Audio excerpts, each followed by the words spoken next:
Good afternoon, everyone. My name is Matt Alexander. I'm a third-year law student here at the University of Colorado. I'm the lead production editor for the Colorado Technology Law Journal and a student member here at the Silicon Flatirons. It's my great honor to introduce our next panel, the Emerging Spectrum Security Landscape. Starting with the moderator, John Chapin. John currently serves as a senior fellow with the Silicon Flatirons. Panel members include Marcus Holzinger. Professor Holzinger is a Hatfield Endowed Professor in Space Policy and Law at the University of Colorado Boulder. Stephen Meer. Stephen is Chief Information Officer with ANDE Corp.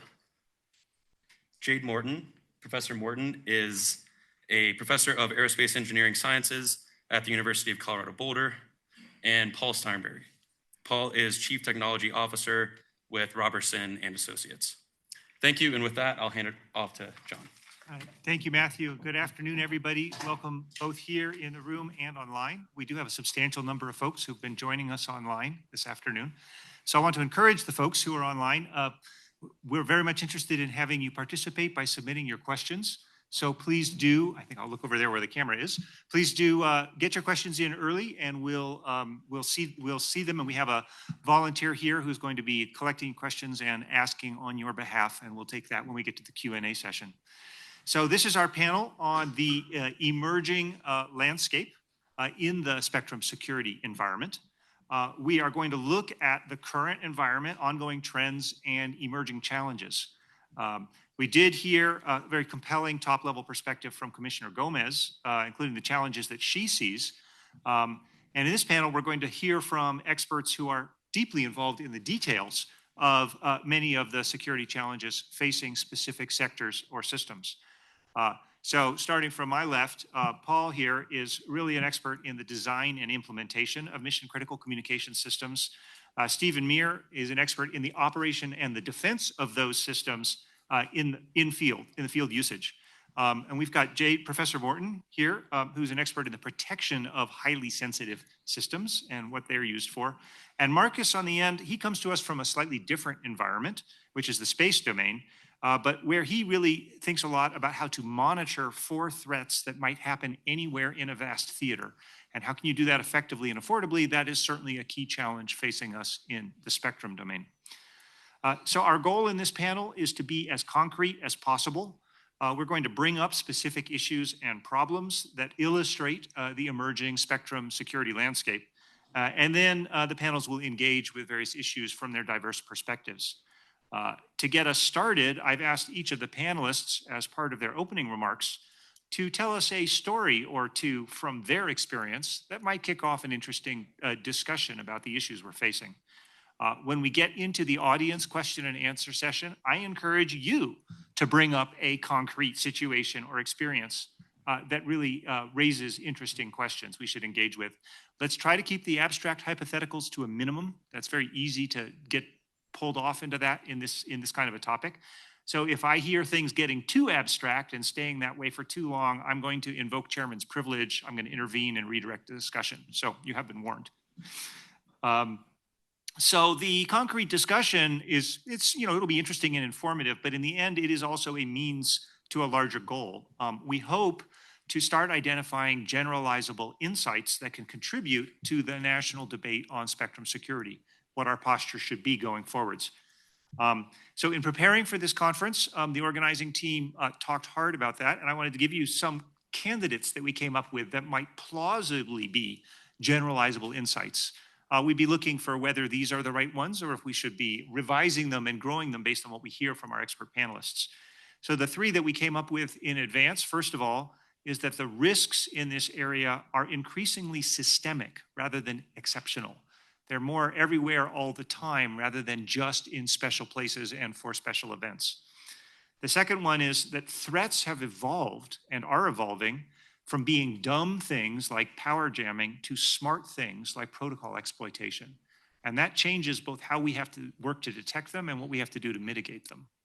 And the third one is that capability diffusion is outpacing governance and defensive adaptations, right? That the capability to do these attacks or to cause problems, even unintentionally, is getting widespread quickly, and yet the governance we have is inherited from an earlier era which might not be entirely appropriate.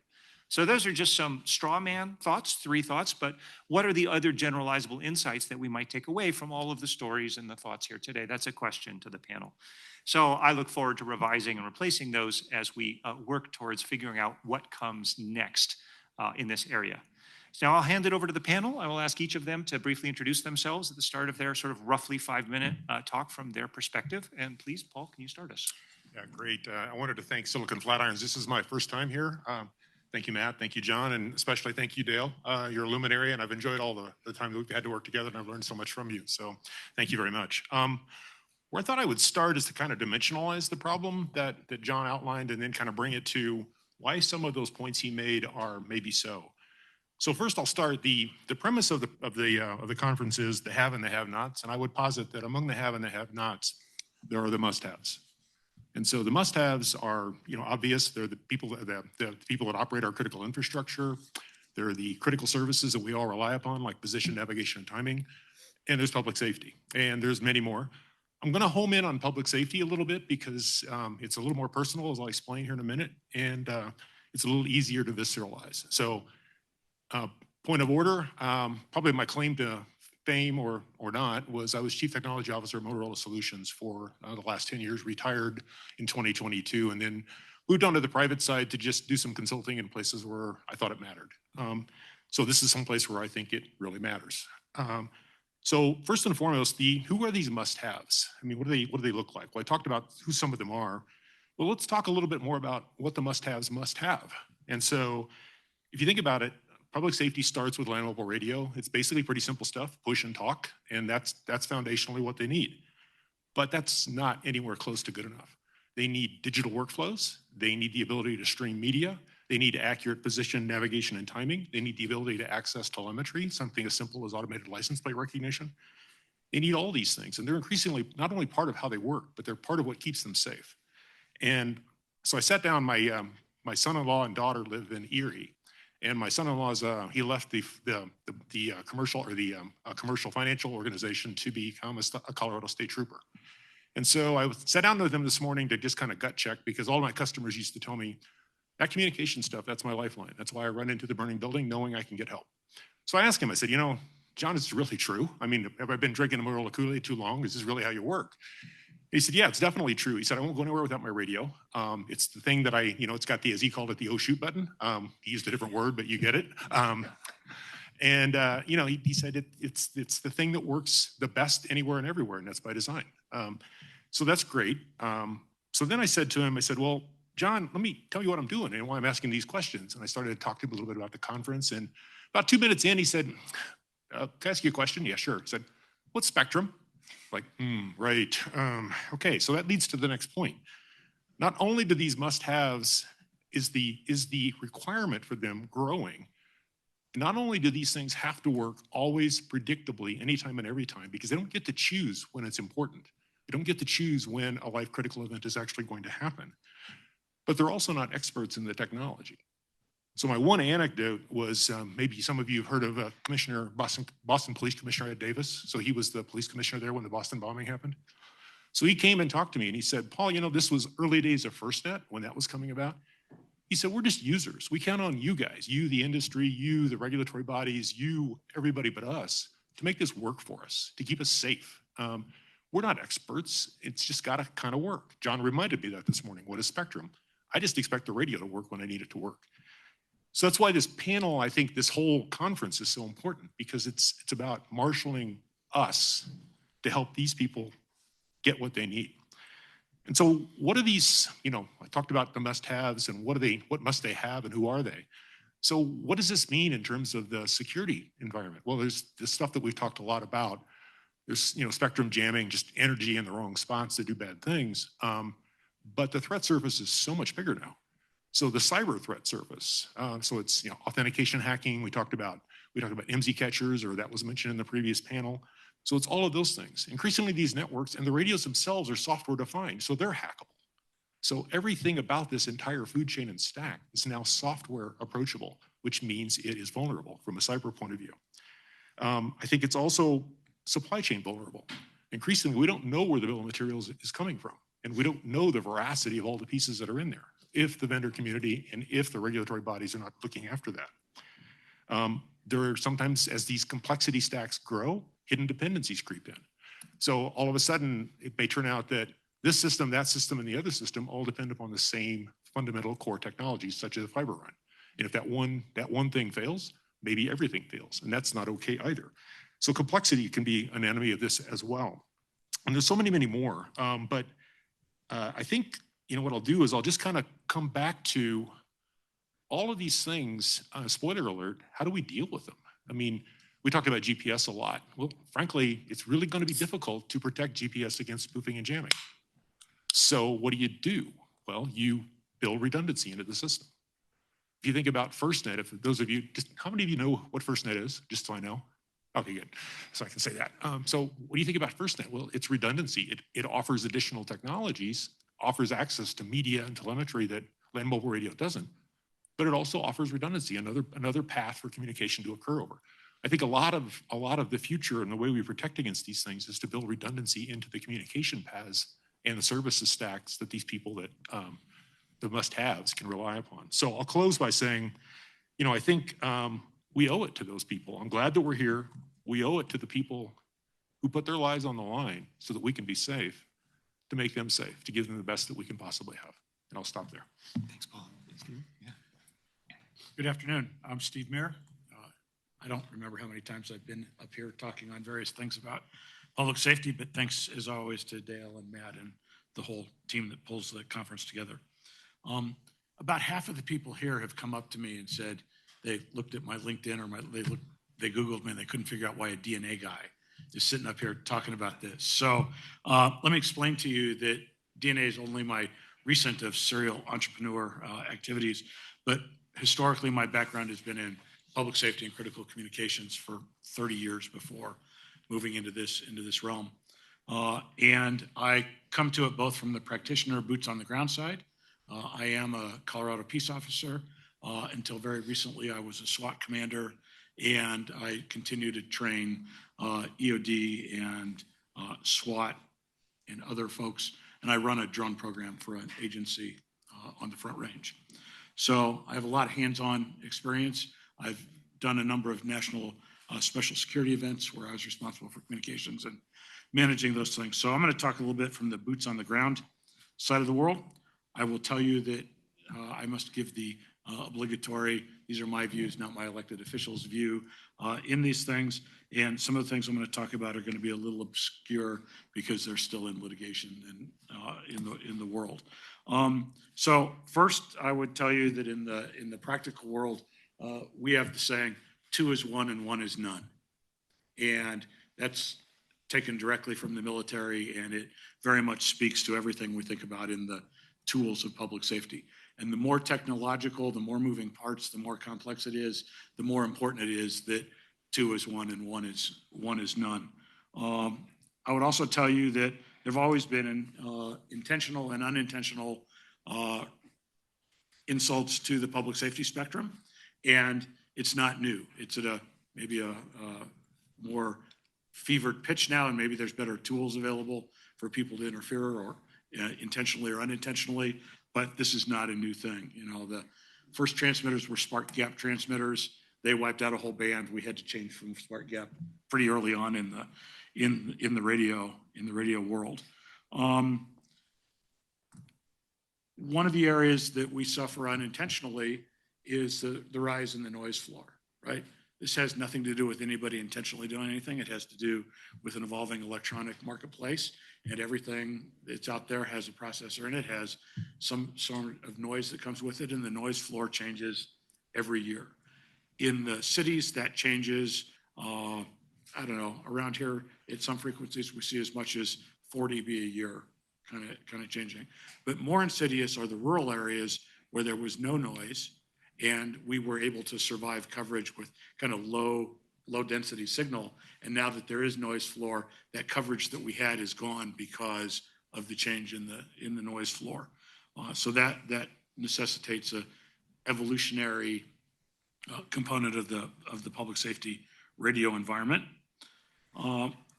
The The next point I'd mention to you is that all of the technology that is coming forward to deal with new feature functionality and spectrum scarcity and spectrum reuse has the impact of making the radio system more fragile. There are more serialized things that must work more precisely and continually than in the days when we had two portable radios and one pushed and the other listened, and we went back and forth. And so there's an entire ecosystem that now must work perfectly in order for the system to work, or it suffers significant insult and problems for public safety. I've been asked to talk about a couple of use cases and failures. I'll highlight one unintentional and one intentional. We recently had two situations on the Front Range of Colorado where folks in one case got a hold of a stolen radio, and in another case got a hold of a $15 radio that when you buy it from Amazon happens to come up programmed on a channel that's a problem for us. And these people were both intentionally and aggressively jamming radio channels. That caused us a lot of grief. It took a lot of technical time for us to do direction finding and identify where, and ultimately, because of the nature of the transmissions, we ultimately had to deploy monitoring pods that were tuned to a sensitivity of a couple hundred feet so we could figure out exactly where the insult was coming from. That led to an action, and unlike some of the actions you've heard before, when you do have acute impact of public safety radio systems, we can in fact take our guns and we can go deal with people on an intervening basis that has nothing to do with federal law. We use state laws dealing with interference with government, obstruction of official operations, and in Colorado now we enjoy a state law relative to affiliating with a public safety radio system. So you don't even actually have to transmit. You just have to give us the appearance of maybe you're going to transmit, and we can come after you. So that's a forward-leaning capability that we have. I will tell you that when somebody who thinks they're anonymous because they're using their portable radio in their house is confronted by a SWAT team with our rifles out, it brings new religion to their thoughts on whether this has meaningful impact or not. So that's the intentional side. On the unintentional side, one of our ugly things are BDAs. So the very technology. Spell that out. I'm sorry, an in-building amplifier for public safety radio systems. So the more environmental your buildings are, the more LEED certified they are, the less likely they are for our radio waves to get in support of the police officers, firefighters, and paramedics. So there's a technology basically of an in-building repeater that sucks the radio waves from outside, brings them into the building in a distributed way so that we can have uninterrupted radio communications. The design of those systems and the tuning of those systems is not for the faint of heart.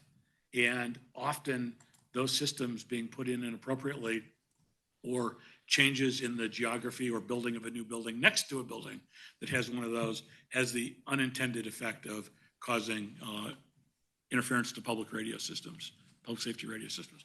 So there's a ecosystem that we no longer control. Just the pieces that we control impact us. There's this wide plethora of things on the outside.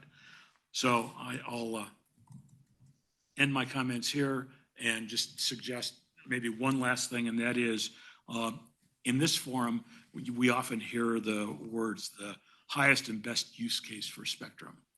And I would tell you that I don't necessarily think that public safety is always well represented in that, because at the end of the day, the highest and best use is often from a total society view and the economics that come with it, and not specifically from the safety of the first responders and the citizens they support. And so that calculus gets messed up on a regular basis. So I just throw that in because it's one of my hot button issues. With that, I'll pass it over. Thank you. So my name is Jade Morton. I'm professor in Aerospace Engineering Department here at the CU Boulder. My research area is to use radio waves or radio signals to do navigation and also to do remote sensing. So So to me, how other people are interfering with the signals quite often could mislead my solutions. In terms of navigation, Paul had already alluded to it. Everybody here probably you're aware that GPS or GNS, which is a broader family of GPS that include other countries' signals as well, these signals are very weak. And to jam them, it doesn't take much. You can go to Amazon for a few dollars, you can buy a jammer. Don't do that, okay? But more than jamming, there's also spoofing. Paul also mentioned that as well. That's even more dangerous. Now you have a fake satellite. So now you think you're on Broadway, but actually, you're in Denver. So you'll be doing wrong things, going to the wrong places. But today, I think people probably are aware of all these threats. And I won't spend too much time talking about it just now. I would like to perhaps talk a little bit more on the sensing aspects, which might be something that haven't been getting enough of exposure yet. So, and Stephen had mentioned, we have this proliferation of electronic devices, so noise floor is going up. That perhaps is one of the reasons we're getting more worried about all this, coexistence in the spectrum. Another reason I think is because we have developed so many applications that rely on radios, and any kind of interference on these systems will have very broad impact. Some of them are directly felt by individuals. Others have to go through a few hurdles before you feel it. So that's really the remote sensing area that I feel, fall into that category. For example, we use radio signals. We call them signals of opportunity. People transmit signals for GPS and maybe for other reasons, for communication. And we use them for sensing of our environment. For example, we map the atmospheric water vapor, which is probably the most critical parameter for weather models. And I think Richard is sitting there nodding his head because we've been working on that project. We do forecasting of space weather. I was at a dinner Saturday night. Somebody said, the space has weather? Yes, we never cared about it before because it didn't bother us that much. We had a big storm a long time ago in 1859. Some telegraph operator got electrocuted because of that. But today, we have so many things that depend on it. So we have so many satellites that's operating in space, and we care about them now more than ever. And there are other things that probably you may not have heard about yet, but it is playing an increasing role in our lives. And a simple example is soil moisture. The soil moisture is a huge agricultural indicator. How much do you need to do irrigation? Where you should plant what? How the global, say, the desert is growing, what speed is growing, which direction is going, and what condition is happening. To do this kind of mapping, we actually, you can go take samples, but the Earth is still quite big, even though we say the world is getting smaller. And to do in situ measurement is not realistic. It's through remote sensing, through radio waves. And there are other things like ocean wind. And that is really important, not only for weather, but for shipping, for other business as well. And the only way to get a global map of things like that in near real time, in the kind of resolution we're looking at, we rely on radios. So when the radio signals become unreliable, guess what? We have wrong interpretations. So, John talked about giving examples. So my colleague, Clara Chu, she was looking at the soil moisture. And she had found out that a certain area in the world, the soil moisture didn't seem to match what our understanding is. It turned out was because the war is going on there and our signals are all messed up, So what do we do with the data? We have to throw them away. So there's a huge blank on the globe that we couldn't do the monitoring, okay? And my student, Maggie Scott, is doing a project to map how permafrost is changing, especially in Alaska, Canadian areas. That actually is really important because there are all sorts of reasons we need to study it. Villages are disappearing because permafrost. And when she was studying that, she was trying to map certain areas. And she found certain areas that didn't seem to make sense. It's because people are jamming that area. So she now have to limit her observations in areas where we know they're not necessarily people jamming it. It could even be your ground stations talking to your satellite and not jammed it. So now we're looking for places where there are no ground stations. So only those places that she can map. So things like this really impact many different aspects of our society. And so these are really talking about interference jamming coming from radio waves generated by our own civilization. However, there's also the aspect of coming from nature. The space weather I mentioned earlier itself is basically when suns become upset, it will generate all of these radiations across a wide range of spectrum. We all will feel it, but in systems like GPS, and we feel it even more because the signals were already so weak. So now we have to decide, is it nature doing something, or is some actor doing something on the surface of Earth? And these are becoming very difficult to distinguish in certain circumstances. That's where we're having different audience here. I'm normally dealing with students from science technology, and I always tell students the fundamentals are very important because every particular phenomenon have its own physics underlying in there. That's when things like machine learning and AI, they don't come out of black boxes. They come out of understanding of systems. To have those kind of knowledge will help us distinguish them, and maybe perhaps we don't throw that away. Instead, we know how to harvest them, how to mitigate these different kind of impacts. And I mentioned all of these effects earlier from ground, but our platform have been really expanded way beyond the ground. For example, Marcus is going to talk about the space.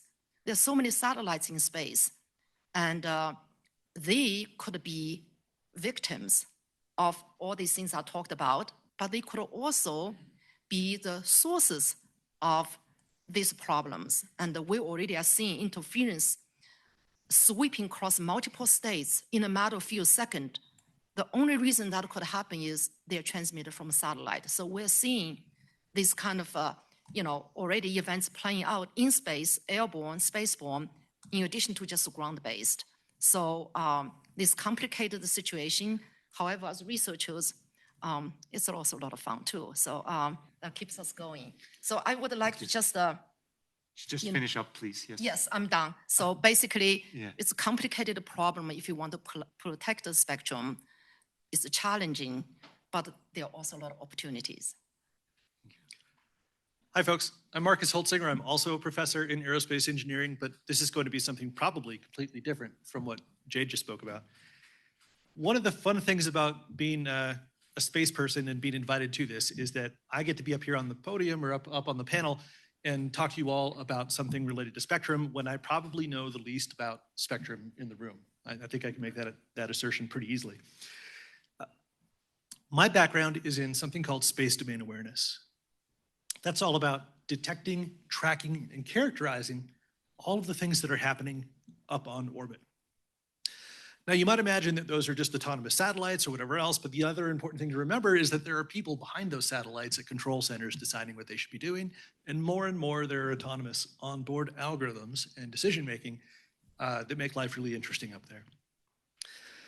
There's also, of course, this interesting thing about space debris. I'm not going to get too much into space debris other than saying perhaps it has a couple of similarities with the noise floor. It's just a different kind of noise floor that persists until it deorbits or goes elsewhere.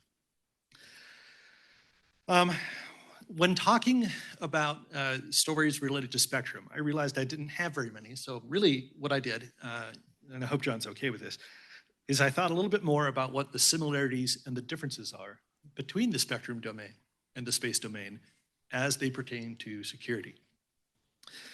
So one of them, of course, in terms of similarities, is that there is a healthy dose of international tension in terms of how these domains are used and for what purposes.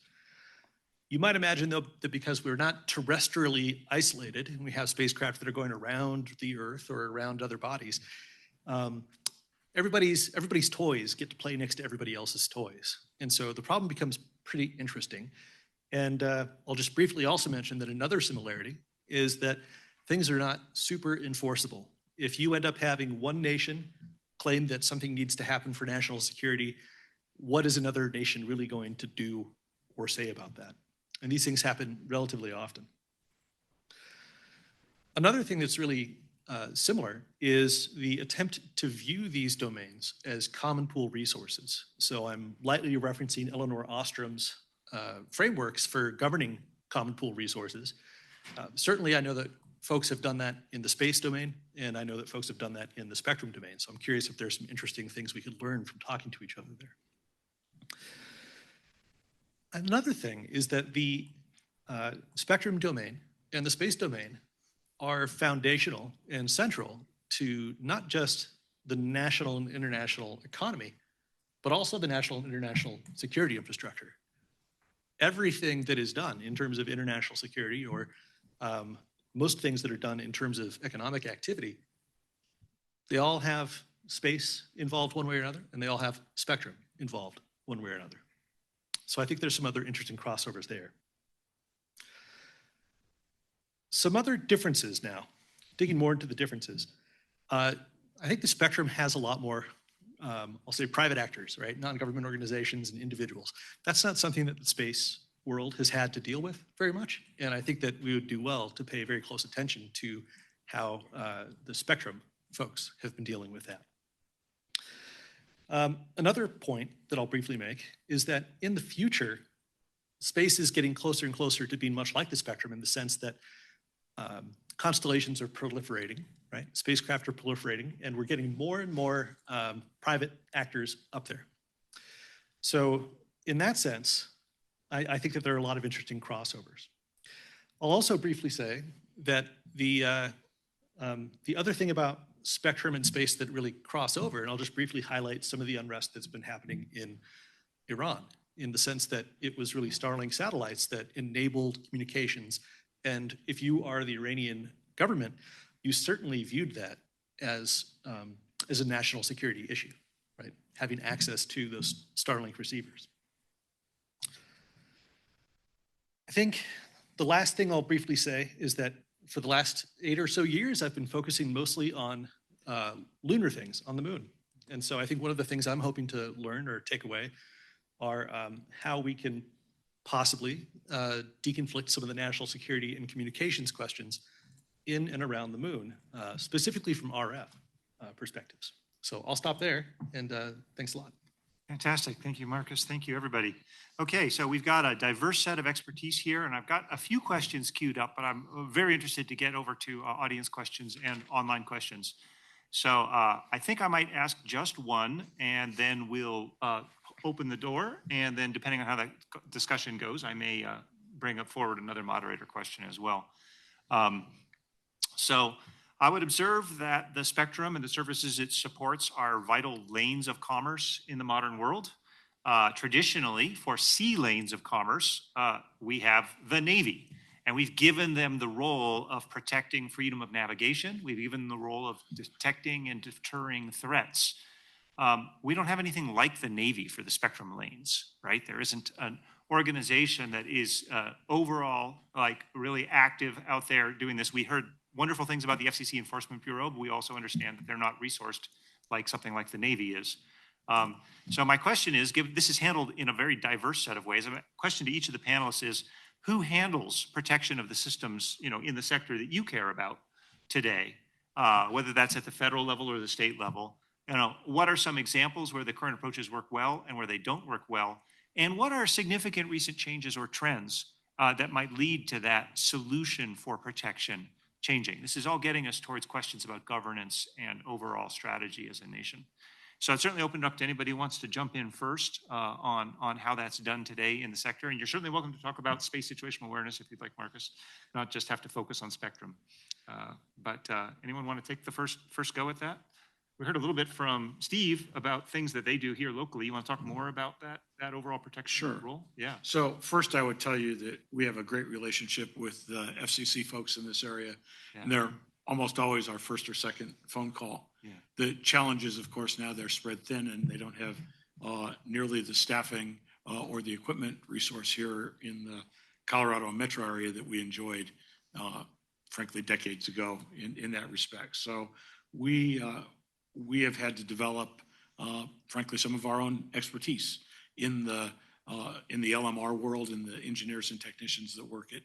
We've had to build tools, techniques, and platforms to help us identify and isolate some of these things, depending on the situation. And there are other folks. I mean, some of the manufacturers are great assistants. Some of the system providers are great assistants. But ultimately, it's the recipient of the problem kind of has to take the initiative to put the band together to go search the problem. And in some areas, that's very doable given the resources, both in number and capability. And in other areas, they suffer quite a bit. You said my name a couple times earlier, so kind of like Beetlejuice, I'm just gonna start talking a little bit. So for space, really, we have this thing called the Space Force that was, stood up a couple of years ago. And really, the whole, idea of the Space Force, all of a sudden now involving itself in enforcement, really emphasizes the fact that space is militarizing in a number of overt ways. One of the things that's really interesting is that in terms of deconfliction on frequencies, there's typically a third party to go to either in a nation or elsewhere. Maybe not internationally, but I'm not going to get into that too much. For space, when you have a conflict, we call those collisions, right? So this is when two spacecraft collide up on orbit and they hit each other somewhere between 5 and 12 kilometers a second. So those are bad, but do you all want to guess at how we deconflict those? And I'm not going to wait for an answer. I'm just going to dramatically pause. Okay, that's good. The operators of one satellite will look up in a phone book for the phone number for operators of a different satellite. And they'll try to get a hold of each other. And they will hope that the person on the other end of that, A, has a spacecraft that can maneuver, that has propulsion, and B, that the operators themselves are actually subject matter experts of one variety or another. So that causes a pretty big problem. And I think that in terms of the protection, that causes a large issue, John, because it's really unclear how to do that. And that's certainly something that is debated hotly in the space community. Recent changes. Well, recent headlines have been helping me out here quite a bit. And only this morning I heard not just are we having mega constellations like Starlink and other things, but I had heard, and you all can call me on this if I'm wrong, that SpaceX had applied for 1 million spacecraft, 1 million spacecraft to the FCC to operate up on orbit for a distributed data center, space-based data centers. Just to clarify, they have not applied. They applied for a couple of pilot spacecraft, and they have a vision of a constellation that's that big, which is described in the filing. Vision of 1 million. Okay. Yeah. Well, that's perhaps even more interesting. You were talking about how in the information economy, the lines of commerce increasingly are over RF, right? What happens when you have a good portion of AI or the computation that Earth consumes up on orbit directly held at risk through RF? That's another interesting question. Another thing I'll emphasize is that the Defense Intelligence Agency, if you haven't looked this up, actually has a space and counter space threats document that is entirely public that you could just go and look at. It is very interesting. And one of the favorite ways for people to interact with each other in not nice ways is through RF interactions, right? We call that jamming most of the time. But certainly it also includes things like lasing. And there's nothing special about either of those phenomenologies that require that they be from the ground to space. And Jade had already mentioned that jamming from space down to the ground is potentially a thing. I think I'll stop right there, but yeah. Having heard that, I think we have a topic for next year's debate. Resolved, there should be a spectrum force. Let's see if we want to go there. I want to see the badges. Yes. Can I jump in? Please. Yeah. So in case you haven't gotten it by now, I built the stuff. These guys all had to deal with it. I mean, that's the bottom line here is what this is coming out to be. But just to add to the who's protecting and how, I think there's a few things we can think about. One thing I think is important is scale. If you think about some of the threat services I spoke to earlier, cybersecurity, the supply chain, really scale is the best answer there. You can't have every local police office, every local fire department, every local company that runs a piece of critical infrastructure solve this problem on their own. So enabling scale is important. And that's why, again, I think something like FirstNet was really important, because that actually brought the scale of a nationwide carrier to what would normally be a city-sized problem, brought an enormous amount of resources to that problem. So I think scale is important if wielded the right way, and regulation that allows scale to be brought to bear is important. I think another thing that's important to think about is thoughtful regulation. I'm not going to be picky about this, but sometimes I wonder about the wisdom of placing critical services on unlicensed spectrum. Yeah, there you go. You weren't who I was thinking about, but you helped me. I was thinking, a lot of the smart grid runs on unlicensed spectrum today. And so, as Jade said, it's not difficult to find the enabling technology to do bad things. Whether the bad thing is just blow a bunch of energy in across the entire band, or whether the bad thing is a little bit more intelligent. Let's just drop some energy on the control channel, which is a lot easier to get. It takes a lot less energy to do a lot more damage. Or whether it's something as simple as just a DDoS attack, hammering the control channel with accesses.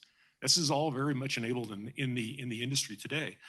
So I think you have to look out for those sorts of things. So that then leads me to the other point I made earlier, which is I think another solution is redundant layers of access. If, with all due respects, 2 to 1, 1 to 0, if I can do the same thing 2 different ways that are fundamentally sort of faulty coupled, that's a useful thing to have, because when the bad thing happens, at least I have some recourse. So I think stepping back and thinking about some of the higher level issues, I think the point was made earlier that these are digital and software systems. Absolutely. That's what keeps me awake at night, honestly, because I'm not an RF head. And there's only so much we can do. As Jade said, you really can't suddenly make GPS signals stronger. So what's the alternative? You have to find an alternative to GPS that gives you something at least as good. So I'll stop there, but I wanted to broaden it again, just a little bit out of the RF domain to think about other aspects of this. And I think regulation can do a lot to position these things, by not coupling things together that can have unintended consequences if something goes wrong with another. Can't do much about the what's available out there.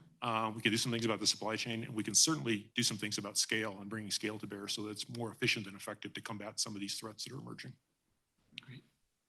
Any other comments on that question? No. Okay, let's open it to the audience. Wiser rule here. First question is from a student. Now, there are classes going on this afternoon. There may not be that many students in the room, but I want to encourage anyone who's here to raise a hand and ask a first question.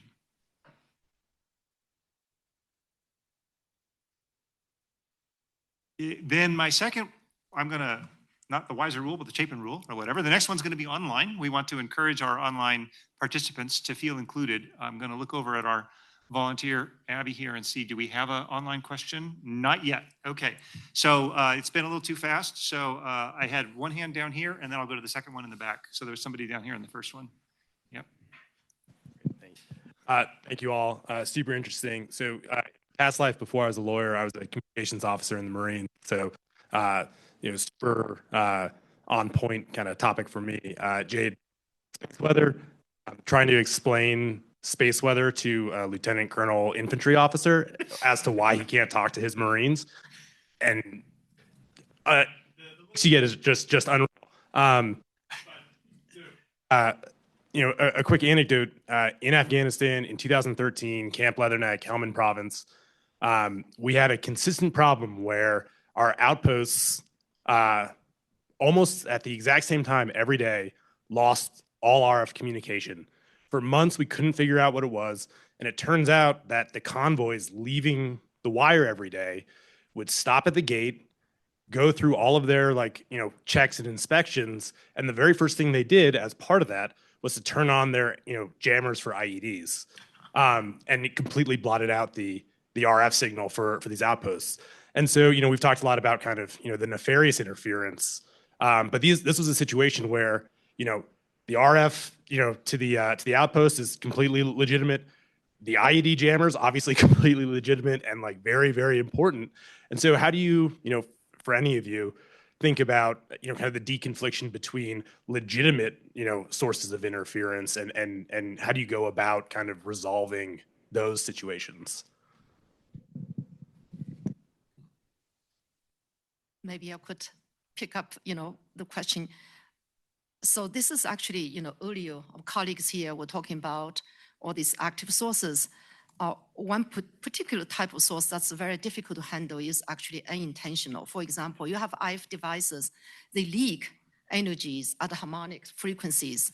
The manufacturer didn't even know that happened. The user didn't know. And so sometimes perhaps, the experience your colleagues had maybe not, they may not even been due to active jammers. And I had one student, we have a station in Singapore looking at equatorial plasma bubbles. And he was analyzing the data. And he came to me, he said, it appears like on weekday morning around 8 o'clock, the sun is always doing something there. I said, the sun doesn't know weekdays, okay? And 8 o'clock in the morning doesn't work either. So something else must be wrong. And so we looked further. It turns out there was an engineer who came in, obviously weekdays, around 8. He turns his satellite phone on. That phone leaked energy at the GPS band. And so it wasn't the sun. And but, in our case, the weekday was really what gave away. I said, this just doesn't happen.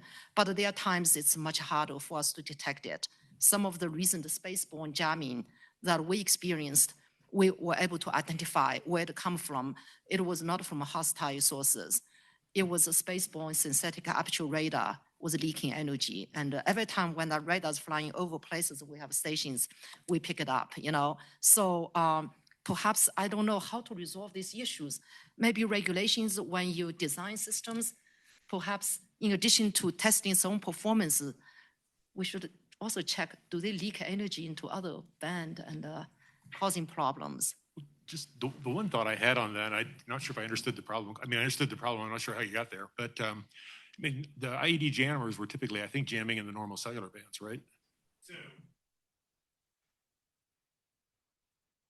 wait for a microphone there. Yeah. Yeah, so that's kind of traditionally what you would think about, but they found kind of over the course of our time in Afghanistan that there was just such a wide variety of RF bands that were being used for remote detonation of IEDs that it was a really, really broad band in terms of jamming. They were just putting out as much power on as many frequencies as possible to shut down anything that they could possibly think about, because it was such a cat and mouse game that you couldn't be that targeted. Yeah. You gonna say something? Well, so, when I think about resiliency, and we talk about the ecosystem and the ways to have redundancy as a result of resiliency, one of the challenges is we make these systems larger and more integrated and more feature prone. We build in many more components, and we don't even necessarily know all those components, right?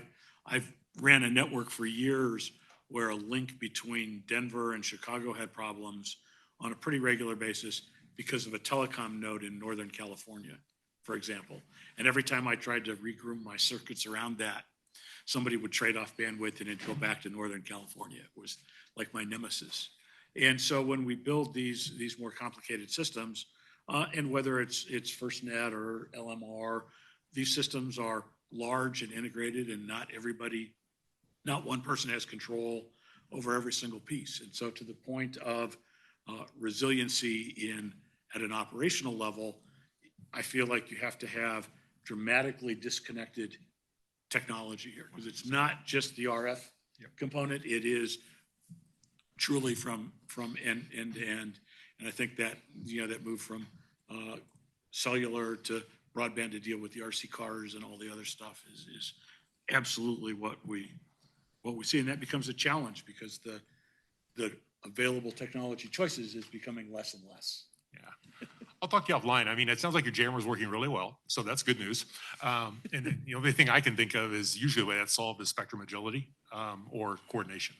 All right, great. We had one in the middle in the back and then one on the far right in the back. We have a She had her student hand up question first. over here. I'm sorry. She had her hand much earlier. Yeah. Yeah. Hi. Thanks to the panelists and everybody. It's been a really great conference so far.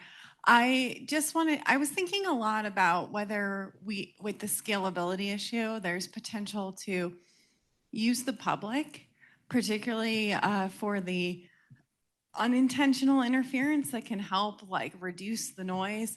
Most people know nothing about spectrum. I don't think we're doing a very good job educating the public about this at all, or how any of it works. So what are some efforts in that direction that we can use the public to help? That's what they're starting to do with fire mitigation, because it's just too much. It's too much of a risk. You know, the fire department can't come when the entire, neighborhood's on fire. They can only come when a couple houses are. So what do we do to use the resource that is the public that generally are good actors? I could tell you what I know about. So there's something called crowdsourcing. In our community, there are very active efforts going on. For example, crowdsourcing using cell phone measurements to detect, map where there are potential interference sources. So that's something that has been going on. And recently, we actually also did a very successful project using crowdsource, using cell phone to map space weather. And that's a naturally, interfering phenomena. That was a project funded by Google, and we worked on it for a little over 2 years.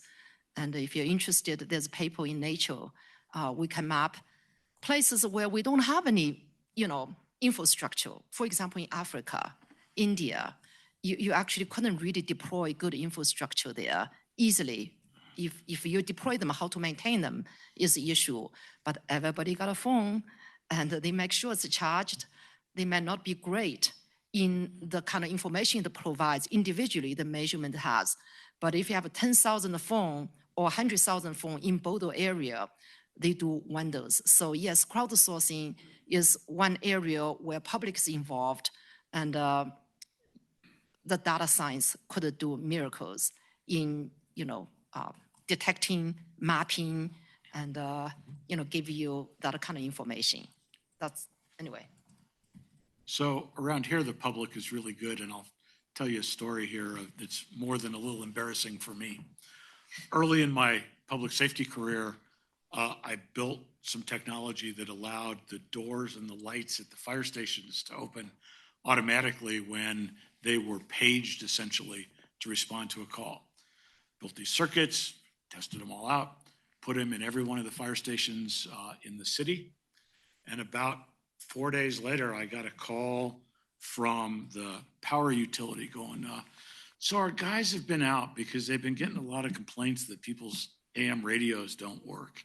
And so they were calling the power utility, and the power utility guys came out and they did some interference analysis and direction finding, and they found out that I had very effectively built a circuit that jammed AM radio and placed them everywhere through the city.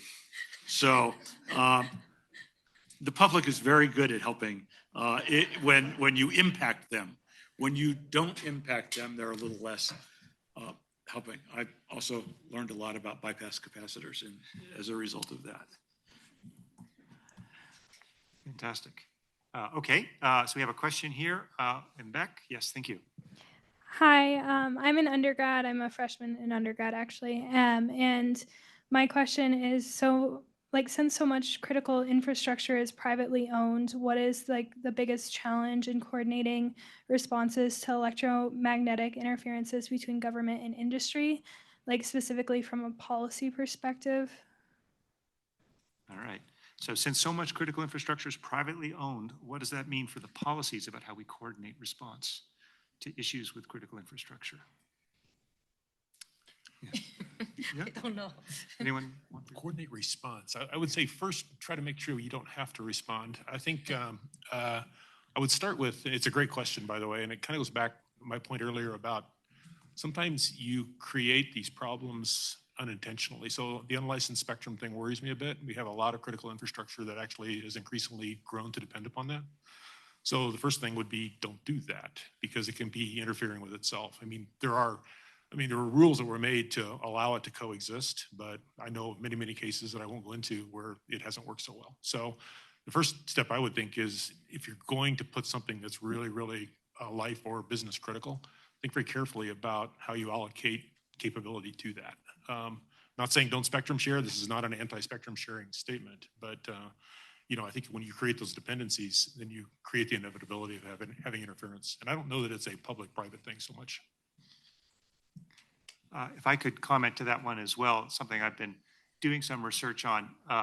What we want to be able to do is if somebody has a private infrastructure that is critical, like say it's a chemical plant with a local communication system that could be very critical, we want to empower them with the tools to enable them to protect their systems from electromagnetic threats in addition to other threats. And some of those tools, I mean, I'm not talking about jamming here, but even just the monitoring tools can raise privacy implications. So one policy area that might be worth investigating is how we can provide some kind of a privacy safe harbor for people who are doing the right thing and protect them from some of the liability that's unconstrained right now so that they can deploy the systems to protect their critical infrastructure. And I think there's probably a broader range of issues that could be investigated in that kind of a context.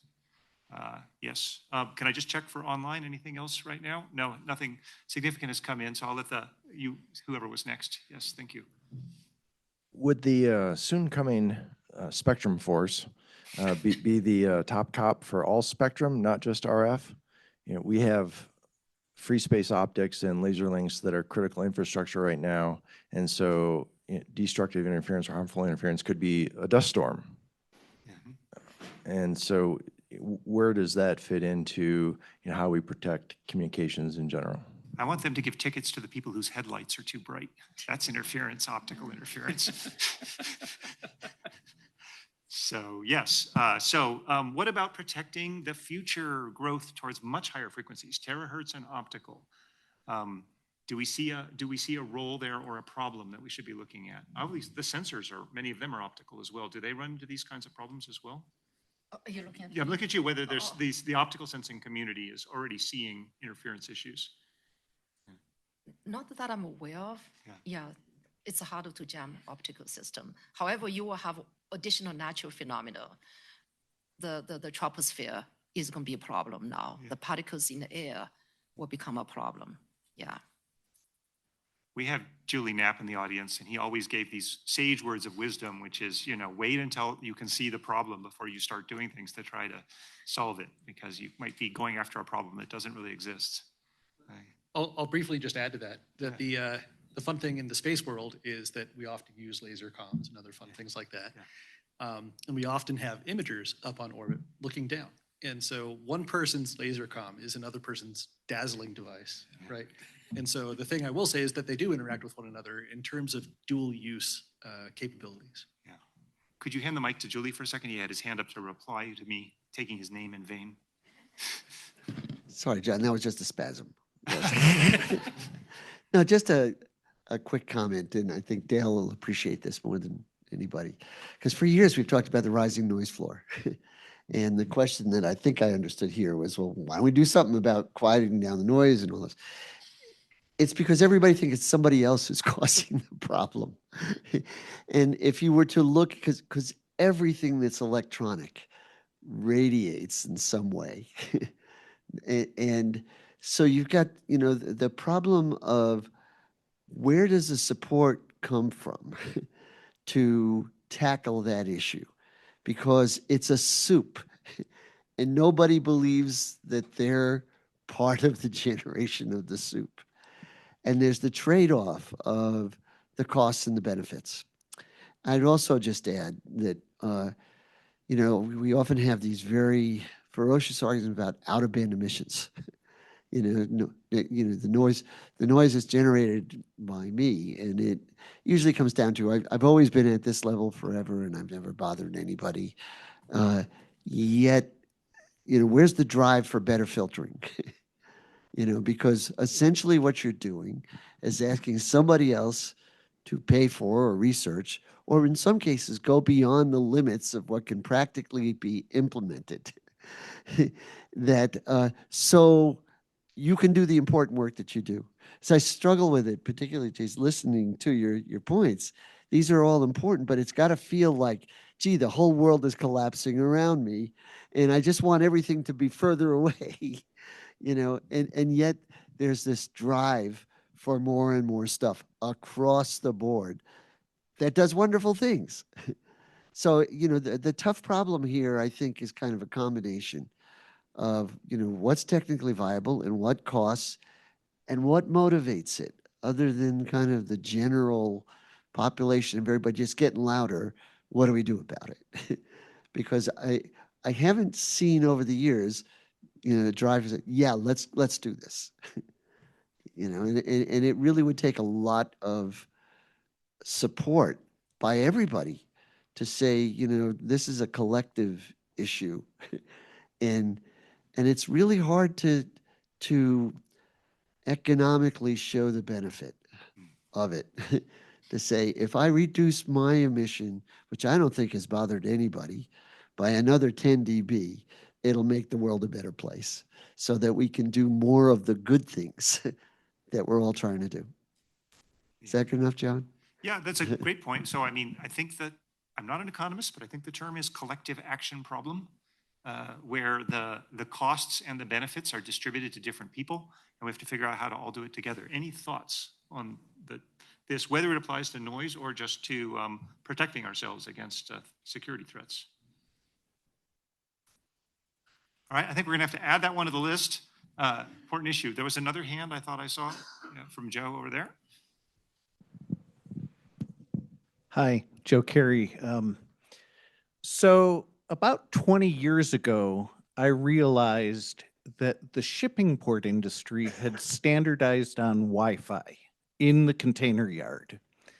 And I got a call from Port Charleston, South Carolina, and they said, hey, can you help us with our Wi-Fi? And I was like, you guys are nuts using Wi-Fi in a shipping port. That's critical national infrastructure. Why aren't you using something else? And they went, what else should we use? And I think that's a legitimate question. And today you might say CBRS, and CBRS is good, but you got to turn it off when a Navy ship comes by. And so you probably would consider that a risk. And so I guess the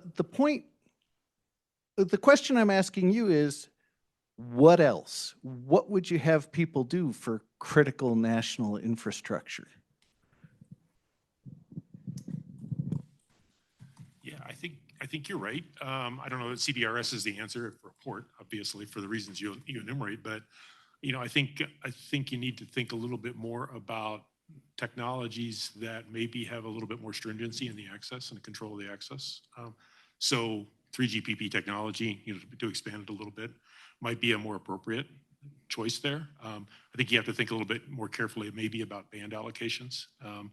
And the thing about the port that is, you know, maybe it's not going to actually interfere with itself, or it's not going to have other tenants there. They're going to interfere with it.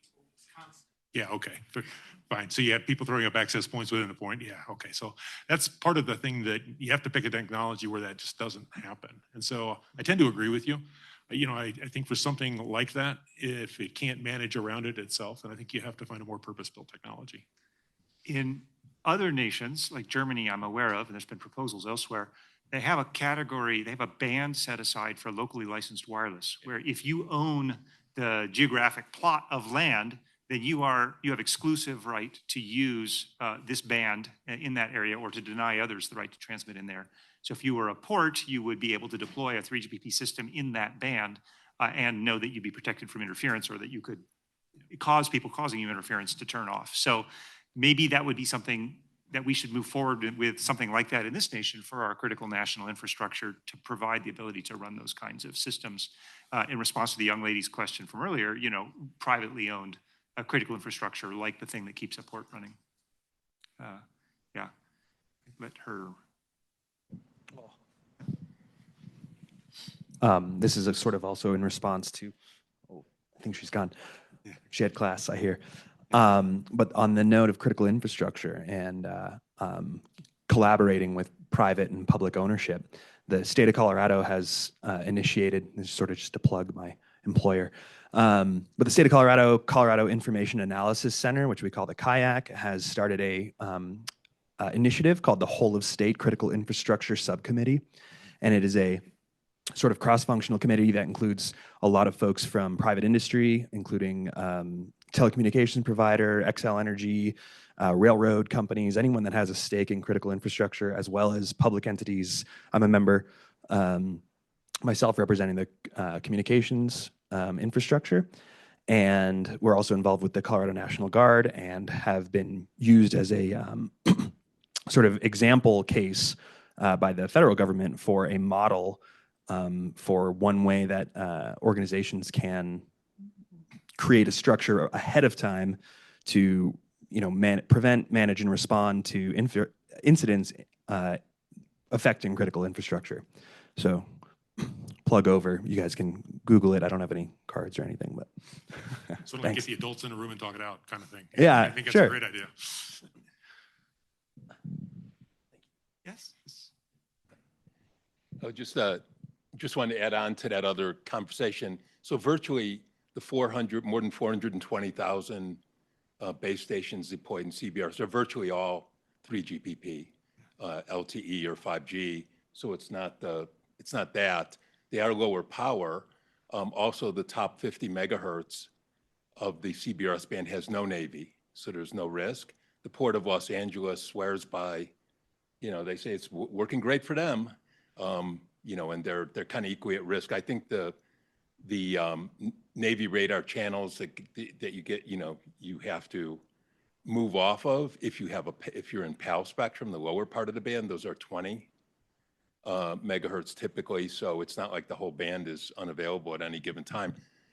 Even saying that, we obviously need more CBRS type sharing spectrum. And John, as you said, Europe's been following us on CBRS, but doing it a different way, mostly in the upper 3 gigahertz. And the UK, for example, much more than 150 megahertz, France, Germany, Sweden, Japan, other countries. So that's something we're going to need for enterprise IoT for sure. Cool. Okay, so I'm looking for one last juicy question for one remaining thing. We have Richard with his hand up down in front. Let me just check anything online that would take priority. No. Okay, so we'll take Richard for the last question and then we'll get everyone a chance to respond to it. So the revelation I've had from listening to this panel and the previous panel is that there's kind of an implicit bias in the way people think about wireless networks, where we consider transmission to be more important than reception. And I think that's fundamentally an error because it prevents us. A lot of the problems that we're facing today are coordination problems because so many people have Wi-Fi or Bluetooth or whatever that we need to coordinate with our neighbors to select channels to use and to modify power levels and to actually just sort of optimize the performance of the network within an area that has multiple operators. So what would it be beneficial to place more emphasis on systems that do sensing and classification of the data streams they can observe in the RF domain and to push, Wi-Fi Alliance is doing this finally in Wi-Fi 7. They started to pay some attention to inter-access point coordination. And that's actually a much bigger feature of Wi-Fi 8. That's one of the reasons Wi-Fi 8 hopes to be more reliable than the previous generations. Is that a productive direction to go in, do you think? Sure. So going from coordinated operation to, I'd say, coordinated protection, having this be something that's not just the spectrum force coming in from outside, but we're all doing it ourselves together. Democratic spectrum security. What do we think? So self-organizing network concept. Okay, self-organizing protection. Yeah, that makes sense. I mean, it's done in the cellular industry to some degree already. So there's no reason why it couldn't scale down. Yeah. So I signed up for that in the notion of public safety under normal circumstances. Yeah. Not post-disaster, mid-hurricane, forest fire, public safety power shutdown, other sorts of things. You need to have a fail-soft environment that assures that the public safety folks still have their ability to effectively do what they need to do. Any comments from the other end? I think that's a great idea. And also, I really think AI need to play a role in it because now you have so many different sources. How do you know who should be there, who shouldn't be there, doing what? Yes, excellent idea. The only smart thing I'll say is that the Spectrum Force can share an acronym with the Space Force. They get the silver boots. All right, that's great. We are out of time. That's fantastic. Join me in thanking this panel for the diverse perspectives on our emerging landscape and security.